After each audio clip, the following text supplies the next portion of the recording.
February may be the shortest month represented on the calendar, but it's packed with a great deal of significance, especially for the members of the African American community.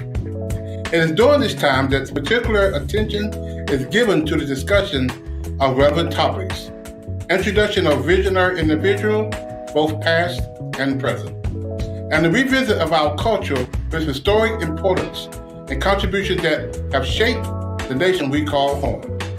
In this episode, we'll take a look at our own organizational history to uncover how Fathers Forever came to existence and examine how our start will ultimately determine the path to our future. We know that many of you are tuning in during your lunch hour, so let's chat and chew while you do.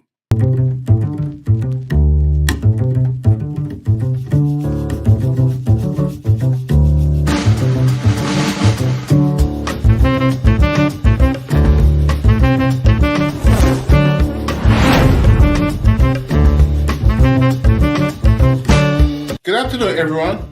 My name is Dr. Glenn Warren, the founder of Fathers Forever, and joining me in the studio is our Dean of Students for Fathers Forever University, my co-host, Mr. James Jackson. James, how are you today, sir? Glenn, I'm well. I'm extremely well. We won't talk about each individual day last week, but the weather was just, ooh-wee. Oh, yes. Cold and hot. Cold and hot. So, I don't know if the guy seen his shadow or not, but... yeah, I think he did. I think he was sick. He didn't come out. Anyway, we'll go for it. Yeah. But anyway, it's good to be here. Yes. Last week, Mark, I was very excited. How do you think about what you think about the relaunch? I like it. We've got some additional equipment, and it allows us to have a little more flexibility. And I'm happy that things are going smoothly. Well, we got a big show today, James. So I think we should probably jump right into it. Yes, we do. But before we move there, let's take care of a few housekeeping items. First, to our viewers, we would like for you to follow us on Facebook, like our page, yes, and then share it with your friends. Yes. And for our friends on YouTube channel, okay, subscribe to our channel and activate the notification bell. Yes. And then you will be able to hear anytime we're on the air. Be notified. So, okay. Yeah, they will be notified. Gotcha. And lastly, we want our folks to put something in the chat and let us know how we're doing. Speaking of which, I would like to read a few of the comments we received during last week's episode of our relaunch. James, that's an excellent idea. And we will do that right after this short break. Cool.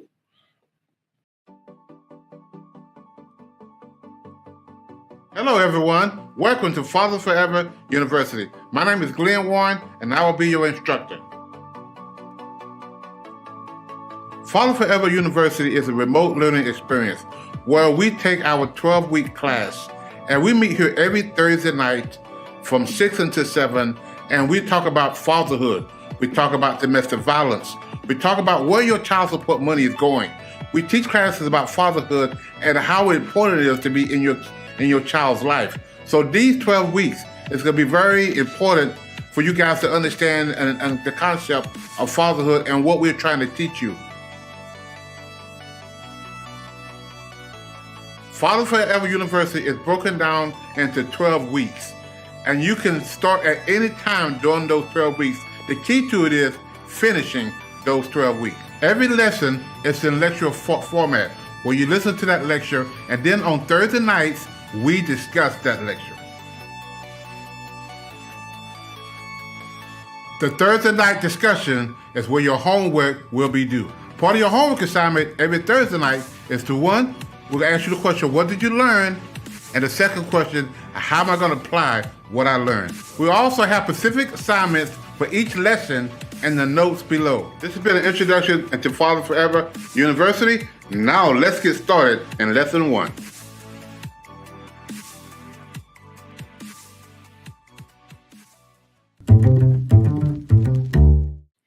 before the commercial, I told you about a few of the comments we received during the relaunch. Yes. I'd like to read a few of those, and maybe you could respond to them on air. Okay.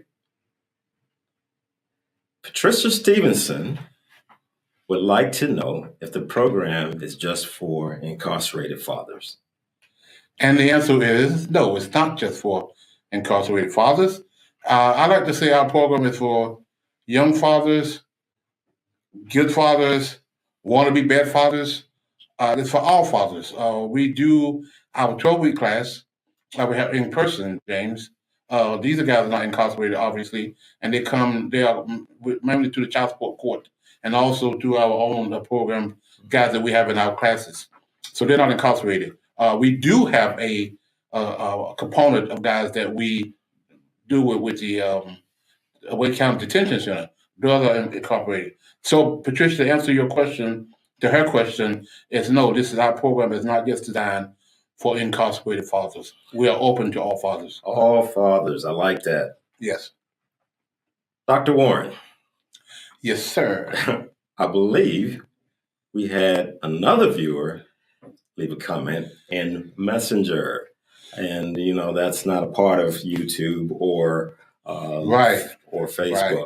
So perhaps you could tell our audience what that message entailed. Yeah, this particular lady was asking a question about do we have fathers with substance abuse? We struggling with alcohol or drugs or whatever. Mhm. And the answer is yes, we do. Part of our curriculum that we deal, James, we deal with guys with substance abuse. Mhm. And we talk about a lot of that because a lot of our guys are struggling with substance abuse or mental illness or whatever. So yes, we do. We have something, and we can refer guys to that if they need more help Mhm. than what we can offer them to. We can refer them to our other agencies that we work with, like Sigma, who work with guys who got some mental illness or some mental challenges as well as some substance abuse. Right. So to answer her question, yes, we work with all men, and we want to. If you know a guy that's struggling, by all means, give him our contact number, and we'll have him call us, and we'll try to find out what we can do to help them. Yeah. And something else is anger management. That's a biggie as well. Yes, So, yes, but yes. we address all of those areas. All those areas. And finally, I'd like to give a shout out to a few of our viewers. Okay, Mary Rachel Gray left a message for us on the YouTube channel. okay. She said, Okay. "Hi there. Keep up with the good work, Mr. Yes. James." Mr. James. And from our Facebook feed, Mr. James E. Johnson said, "Brother Glenn, you are the man." Yeah, I used to work with James. He's a very, very. I like this guy. He's very involved in men and on a lot of levels. And then he says, "Thank you, brother." Thank you so much to the viewers Mhm. who left us comments and reached out to us on social media. Yes. We invite you to keep those comments coming, and we'll do our best, James, to address each one. James, Yes, sir. I've noticed a lot of people these days who seem to question why we need to revisit history. But there's a saying that says, those who fail to study history are destined to repeat it. Mhm. Our people know better than most that history hasn't always been kind to us, which is why it's important that we keep our story as told by us in the forefront of people's minds. In doing so, we don't run the risk of our stories being watered down or in many cases rewritten altogether. The truth must be preserved at all costs. Anything less would be a travesty and a disservice to the men and women who came before us and those who will come after us. James, although we may have heard the truth a million times, there's always somebody who this is the first time they're hearing it. True. Very true. Are you a student of history, James? I would like to think so. We had to study history in school. I'm thinking of high school, Uh-huh. probably early college as well. But they don't always talk about Black history. Right. And that means we have a job to do. We need to talk to our own family members and start there. Somebody might say, well, Black history. Oh, yeah, you can start there with your family members. Let them know the events that happen in their grandmothers, Yes, grandfathers, yes. great-grandmothers, great-grandfathers' lives, the Right. things that they encounter. Yes. And as we move forward from there, then we can broaden out to our community some things that happen. Yes. It's sad to say right now there's a certain governor, I won't call any names, but he's banning all of that. The history books and African American history, Yeah. and even some of the current history. That's a sad sight, So that means it's even more pertinent that we give rehearse information to our children. Yes. And it doesn't even have to be children. It could be our siblings. It could be nephews, nieces. We need to spread cousins, the word of, okay, it's not going to be taught. We can teach it, though. Right. And we teach it the right way. Yes. It won't be rewritten. I guess that brings us to our next topic, James, for today. Mm-hmm. We have history, too. Yes. And you know what? We'll get right into it right after this quick video. All right. News that's happening where you live. WRAL News. Coverage you can count on. Saving our children one father at a time. That's the mission of a nonprofit called Fathers Forever. Tonight we introduce you to the Raleigh dad who founded the organization. In this week's Living the Legacy report, Michelle Marsh explains how he's helping men who face jail time shape their own legacy. Many of the men in this program risk going to jail for not paying child support. The court system offers them a choice: time behind bars or time in the classroom where fatherhood is the focus, a lesson that will last for generations. It didn't take you overnight to get here, and not going to take you overnight to get out. 90% of our guys, they want to be fathers. They want to be good fathers. They've got some barriers. They got some criminal records. They can't find a job. But when they find a seat in the classroom with Glenn Warren leading the lesson, this is where the transformation begins. You still can't blame other people for your decision. And then once we get them to understand that, now we try to help them try to recover from their bad mistakes. A lot of lessons that I teach these guys is stuff that I got from my father. Archie and Magdalene Warren would be proud. The kindness, love, and respect that Glenn Warren witnessed growing up provided a perfect model for him. He was the strong one, but my mom, she was there too. She bent, but she didn't break. Other lessons about hard work and responsibility come from an unusual source. Which I use my father's obituary as one of the handouts. 10 years after his death, Archie's legacy lives on, proving what it means to be a father forever. What are your kids going to say about you? What are they going to say? My father gave me the tools to succeed in my life, or they're going to say my father was a Rolling Stone. After Warren separated from his wife, he ended up with the kids. He raised all three of them. I was a single father, and I know the struggles of single fathers. And he knew how to be a father because it was modeled for him for many years. So with each graduation, each certificate proudly displayed, lies seeds of hope that for each man who joins the program, his sons and daughters will learn what it means to have a father forever. We want to present you with the WRAL Living the Legacy Award. Thank you very much. I really appreciate that. Did not know that was coming. Congratulations. Thank you. Fathers Forever is a 24-week program. It has touched the lives of more than 350 men over the last 3.5 years. Michelle Marsh, WRAL. It's hard to imagine that story was covered 7 years ago, but it's 2023. And here we are. I know that you have touched on this subject in previous episodes, but Dr. Warren, why don't you tell us how Fathers Forever came about? Well, James, you got a couple hours? But we won't do a couple hours. I'll kind of dive down a little deep dive. And yes, we have covered this in the time before, but as we said earlier, sometimes maybe somebody else first time hearing this. Right. But Fathers Forever really started, James, on a napkin. I was having dinner with a friend of mine, and I began to tell her about this vision that I had to helping fathers who are struggling with child support and not being a good father. And I kind of drew out on a napkin the whole vision. And James, we still have that napkin today. Okay. Yeah, we got it. We got it framed up, and you go back and read some of our newsletters. You'll see it on there.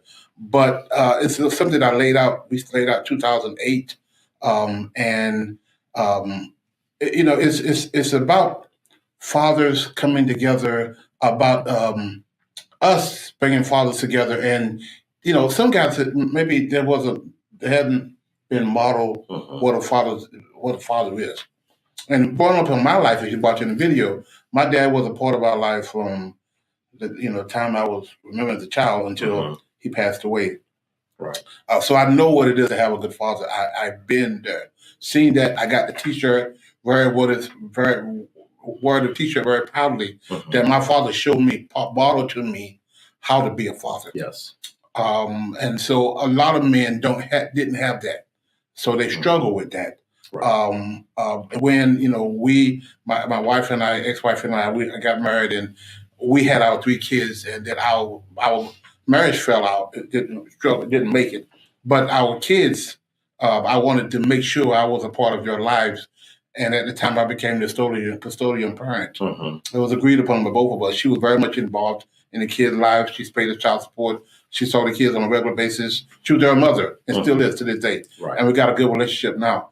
But I was the custodian father, and so I had to model to my kids what it was to be a good father, right, and how to be a good father. And so Father Forever kind of started out of that, because I worked for the county as a social worker. I seen the devastation of people who come to our office that was struggling with fatherlessness. So I've seen the good father side, I've seen the absent father side, and I wanted to bring that together and help guys be better fathers. Sure. And so that's how kind of we put Fathers Forever together, and it's grown. We get into the growth of that, but it's grown so much since 2008. We started out in the child support court, and we'll talk about that expansion a little later. But it really, really, really was a vision, and one of the things that I, James, I really, my brother who just passed away, Aaron, was part of my 4 people that I brought together. One night at Perkins, my wife now, Angela, was one of them. My sister Carol, Aaron, and myself, we sat down at Perkins, and we talked about Fathers Forever. And I told him what I wanted, my vision, what Fathers Forever was about, and how we was going to bring it together. And we, 14 years later, is still standing. And I'm very, very proud of what God have allowed us to do in the community and helping raise these fathers to be the best father they could be. Well, Dr. Warren, I met you in 2015. So, and we were working jointly on another project. Yes. And that project was to help people in addiction. Right. People who were seeking support from their addiction. And you were a stand-up organization then. And I look forward to my tenure now with you. It's been a while ago, but my, how you all have grown and how we are growing. Yes. And I appreciate being here as a part of Fathers Forever, still helping people. Right. But in this particular case, we're honing in on the men. Yes. But we also help the community too. Yes, as well. So, yes. What has helped Fathers Forever to just continue to have longevity? What would you say is some of the ingredients to make this formula work? Well, James, I didn't mention this earlier, but I talked about the 4 of us got together in Perkins, but we met for a whole year. Okay. In Golden Corral every Monday night for almost a year, putting this curriculum together, building a strong foundation, creating a curriculum that I think have been very effective. And so one of the reasons I think it's been around for a while is because it's very effective. Our curriculum is very effective. Our program is very solid. We have some very good people working with us and been working with us from day one. And so we get results. That we get calls all the time, about guys who are calling us back, thanking us for putting them on the right path. and getting them started and back into their kids' lives and doing those things. And a few years ago, James, we was asked to start a transition homes, and that really took off. And now we have 5 transition houses in Wake County with 38 beds of men who are formerly incarcerated. They come to us and we teach them fatherhood and help them find jobs and help them. So we are growing and we are leaps and bounds, and I think it's because of the foundation that we've had. We are a spiritual organization. God is our rock and always has been. So I can't take all credit for our success for myself. It's because God's blessing has been upon us. Sure. And though we've had some enemies, we've had some people who have come against us. If God be for us, who can be against us? That's what the Bible So says. I'm really, really thankful for the hand of God on Fathers Forever and for our ability to impact the community and get the results that we're getting. So I'm very proud of the work we do. So it appears, though, you've been able to add one component after the next. It's like laying bricks. You put one brick up here, you continue with another brick, and pretty soon you've got an organization that's sound. Yes, It's sound. yes, and that's what happened. We have expanded. We started out with that first video that we seen a few minutes ago, the one about legacy, which is another class we talk about.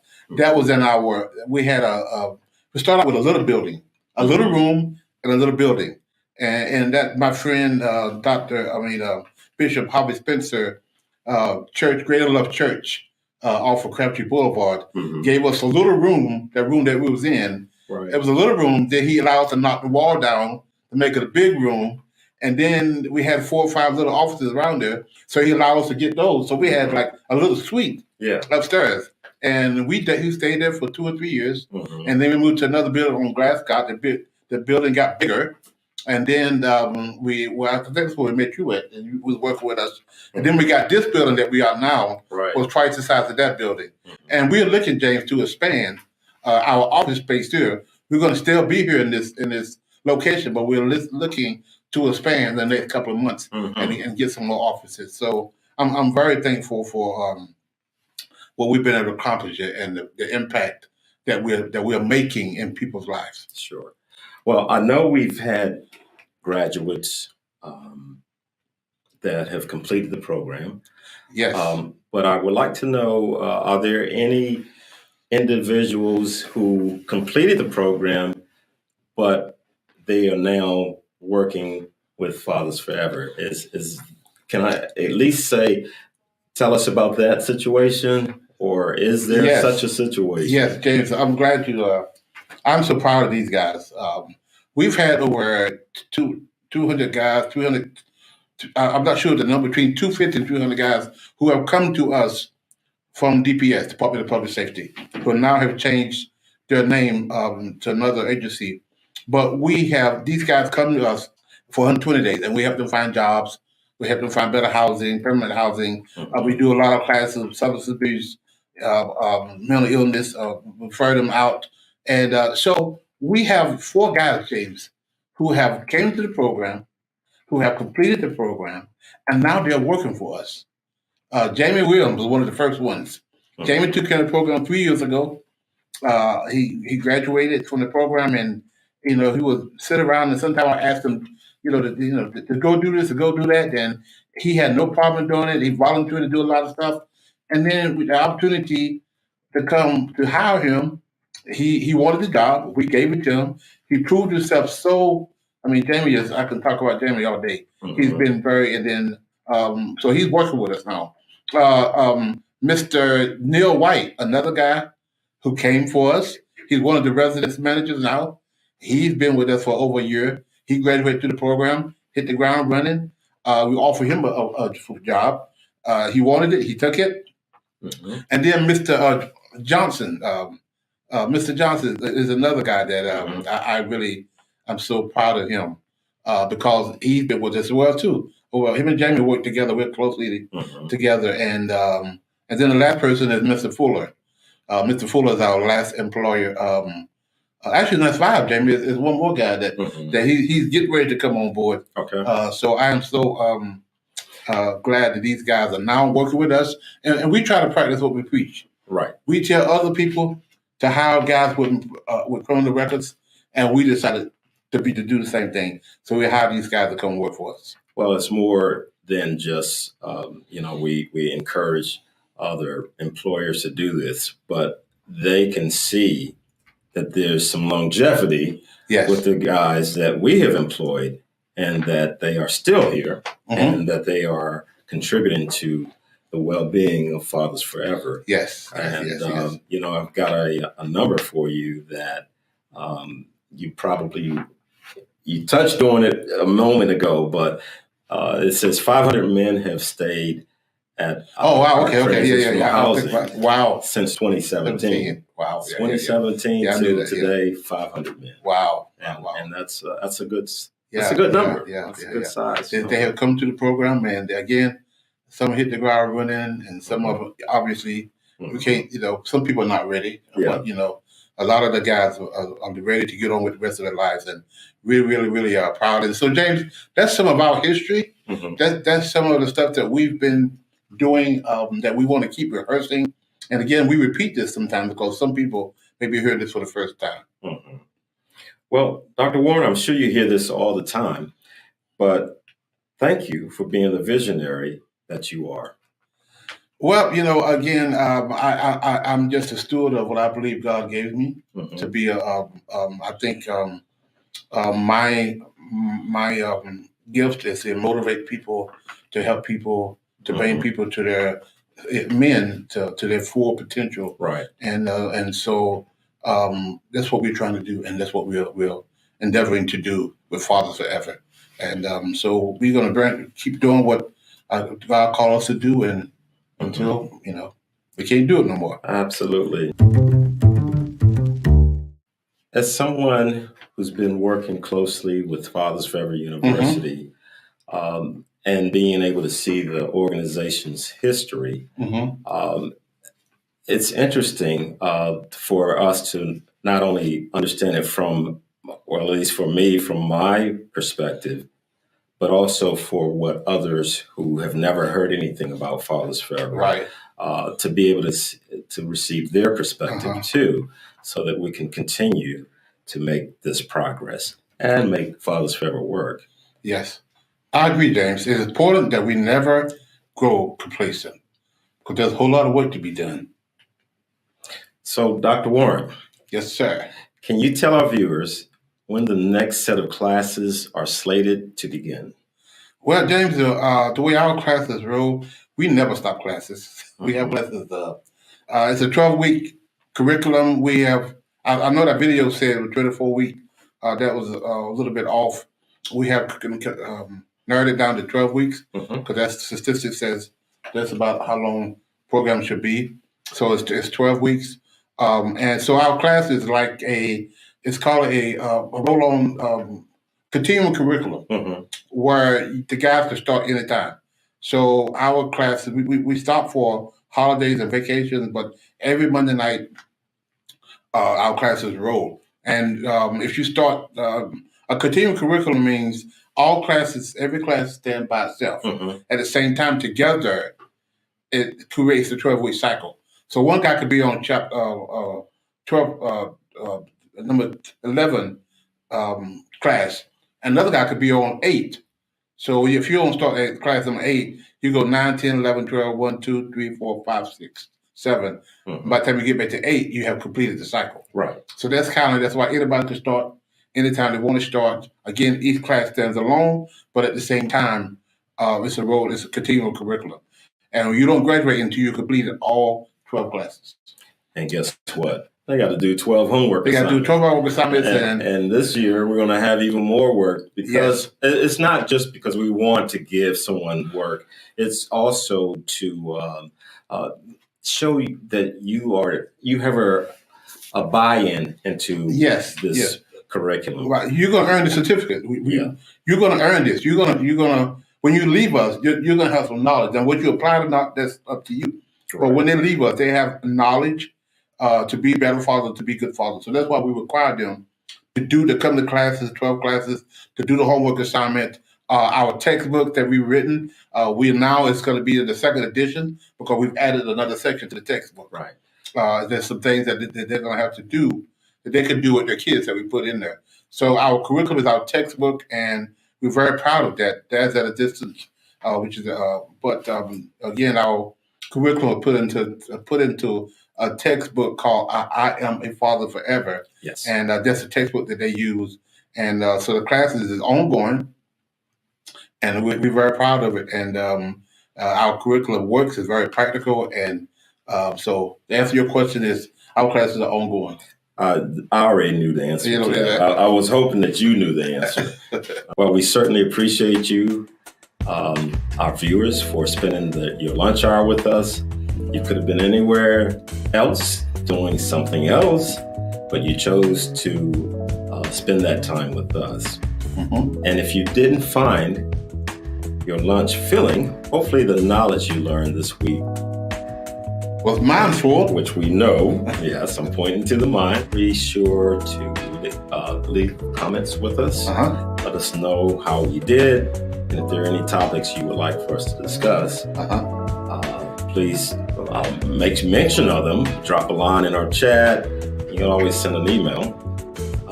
And if there are any guests you'd like for us to bring on, just let's make that happen. Yeah, absolutely. If you would like to be a part of the show, please visit our website at www.afatherforever.com.